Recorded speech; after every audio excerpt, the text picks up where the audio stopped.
அன்பு சொந்தங்களுக்கு வணக்கம். இன்னைக்கு என்ன பதிவு பார்க்க போறோம் அப்படின்னா, வெள்ளிக்கிழமைக்கான ஆன்மீக பதிவு தான் பார்க்க போறோம். ஒரு முதியவர்கிட்ட போய் ஒரு பையன் கேட்டானா பக்தினா என்ன அப்படின்னு.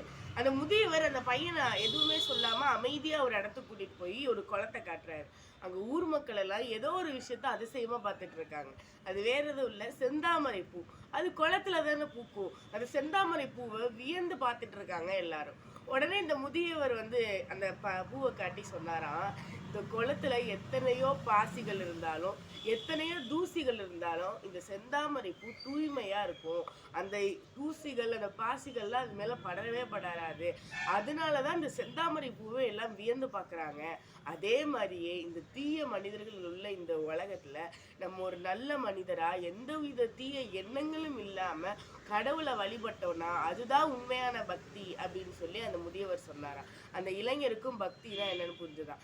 இது மாதிரி கொஞ்ச நாளுக்கு முன்னாடி என்கிட்ட கோயிலுக்கும் சாமிக்கும் என்ன வித்தியாசம்னு என்கிட்ட சிலர் வந்து ஒரு சின்ன பிள்ளைங்களாம் வந்து கேட்கும்போது நான் சொன்னேன், கோயில் வந்து கோயிலும் சிலையில இருப்பாங்க, கோயிலுக்குள்ள சாமி இருக்கும் அப்படின்னு.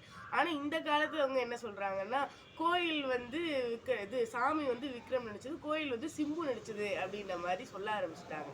பக்தி என்னைக்குமே விளையாட்டா ஆகக்கூடாது. அதனால மனசுல எப்பவுமே தூய்மையோடு இருந்தோம்னா நமக்கு என்னைக்குமே பக்தி நிலைக்கும் என்று கூறி உங்களிடமிருந்து விடைபெறுவது நான் உங்கள் திஷா திரவிராஜ். ஊராட்சி ஒன்றிய நடுநிலைப்பள்ளி செவ்வாய்ப்பட்டியில் நான் 8ஆம் வகுப்பு பயின்றிருக்கிறேன்.